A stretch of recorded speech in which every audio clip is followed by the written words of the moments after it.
A thread by Pat Scopoliti. 27 November 2020, MAGA analysis. The house that innocence built. It will take quite a while for the meaning of the past couple days' events to sink in. A great shift in the force field of America has occurred. Flynn is free. It was his innocence freed him.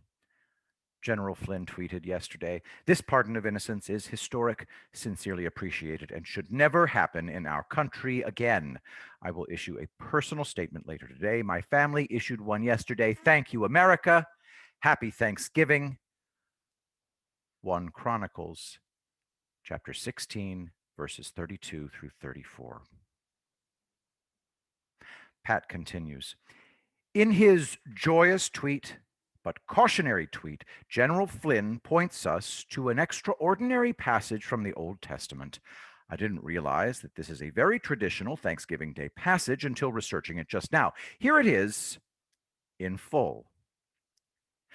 Let the sea roar and the fullness thereof. Let the fields rejoice and all that is therein. Then shall the trees of the wood sing out at the presence of the Lord, because he cometh to judge the earth. O give thanks unto the Lord, for he is good, for his mercy endureth forever.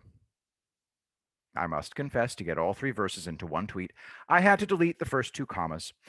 I'm not one for messing with biblical punctuation, I assure you. Perhaps my penance will be acceptable by working a bit on each verse, commas duly returned. Verse 32, let the sea roar and the fullness thereof. Let the fields rejoice and all that is therein. Have you heard the sea roar? I have. I have heard its low rumble and its shrieking wail. Most of all, I love the waves crashing on shore. I am originally from Illinois. We grow corn there. Not me, I was never a farmer. But I can see the perfect, proud, straight rows. I can feel the scorching humidity of the still air wailing among the towering stalks. And I surely know harvest rejoicing, chomping sweet kernels raw. Verse 33. Then shall the trees of the wood sing out at the presence of the Lord, because he cometh to judge the earth. We have a stand of trees very near our home. We always wait for the great winds to come so we can watch their swaying, but most of all, to hear their song.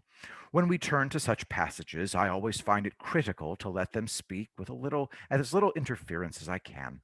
I have to enter in, as you can see, but I still must listen. The passage has the trees of the woods singing at the presence of the Lord for his judgment. It's a fascinating historical question as to whether a pardon must be accepted in order to be effective, or if the sovereign granting power may give it without such requirement. I believe that's settled as to the negative. The pardoned need not accept, no matter. But why might one not wish the pardon? Perhaps even the innocent so treasure the sanctity of the institutions of law that a judgment at law, the prospect of a judgment at law, is for some a higher mandate. Personally, I disagree with that, but I sure can see it. It's interesting that a judge's gavel is made of wood. On the throne of justice that Lincoln sits upon in his memorial, there are bound bundles of wooden rods, an ancient symbol of the law itself. Kings had wooden staves of justice as well. In our verse, these trees have not been handled by man yet. The life coursing up and down their trunks and the farming system of their leaves sing when the wind blows, and we're told this is the sound of justice coming. It's simply beautiful. Verse 34. O give thanks unto the Lord, for he is good, for his mercy endureth forever. Mercy endureth forever. Now, isn't that something? Immediately after the trees sing a chorus of judgment, we discover that mercy is the home of judgment and always shall be. Who remembers Mario Puzo and one of his last characters, Don Claricuzio? Puzo tells us that when, as a boy in Sicily, young Nico heard that in America our law stated that it was better for 1,000 guilty men to go free than to wrongly convict a single innocent man, the future great Don fell in love with America in that moment. Mercy is something that speaks to the most hardened of hearts. I have a tiny personal example of its power to share. My favorite law to break is the speed limit. I buy very fast cars too from time to time, and I often live in the range of 10 to 15% above its limit, playfully slowing down as soon as my well trained mirror skills spot the coming enforcer of that law on my tail. My near perfect driving record belies all this, as I am very good at it. But one evening, an undercover cop sneaked past my detection capabilities, and first I noticed him. He was yelling and pointing at me to pull over. I couldn't hear him, but boy, could I see him. Putting my trust horses under the hood to work, my thrust horses under the hood to work, I accelerated, throwing our heads back. Yes, Kate and Anthony were in the car at the time, and I won't speak about their guilt or innocence in this little tale. Thinking I'd lost him, I'd slow down, and then boom, he'd be right back in my mirror. He had a great car, but it wasn't as fast as mine. I'd speed up again, etc., for about 3 or 4 miles. Then he changed his tactics. He took out a handheld flashing siren, and my jaw dropped. Instantly pulling over, the now known to me undercover cop took his time, looked me up, and saw my spotless driving record and eventually came to the car. License, registration, and insurance checked. He started to literally yell at me with all he had. I waited through the remonstrances, saying nothing, but somehow the angrier he got, the more calm I grew. He eventually noticed this, then paused, and then asked, "Why were you speeding like that, and why did you try to evade me?" I answered immediately with the raw truth. "I thought you were an extremely dangerous, angry driver, and my only thought was to get away from you." He stood there, looking at me for maybe 30 seconds or a minute, closed up his ticket book, turned, and walked away. I had no idea what was going to happen next, so I just sat there and waited. It was long before he just pulled into traffic and drove away.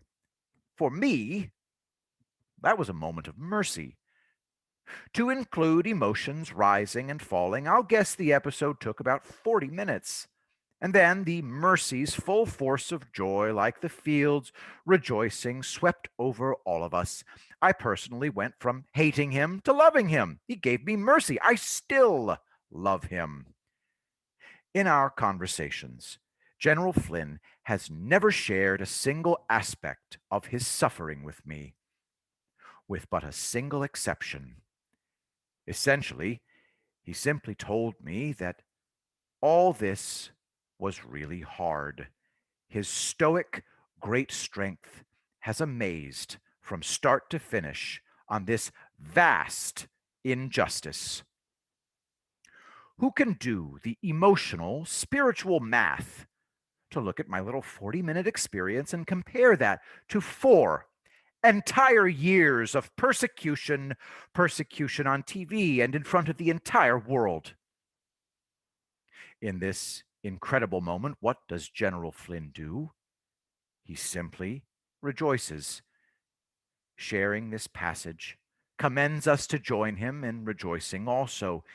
He has accepted his mercy and indicates that the time of looking forward will soon arrive. But we must return to innocence and its function in law. Let's consider a few opposites: innocent guilty, good evil, right wrong, rights wrongs. Law is a thing of words, so it is redundant to say that in law words matter. Yet, the repetition is needful. If you look at the first three pairings, I believe you should find them, if not quite easy, not at all difficult to define and use. Not quite so with the last pair. When I have debated with my friends across the political aisle, the worst debates, least satisfying or successful, have been about rights. My own theory is that communism, in its social and educational branches, has succeeded in destroying its common definition. In natural law, however, there is always the easy reversion to the term, "it was my right." Still easy, but not quite as much, "what I did was right." In all this, if asked for a list of rights, people most often, in my experience, go blank at first.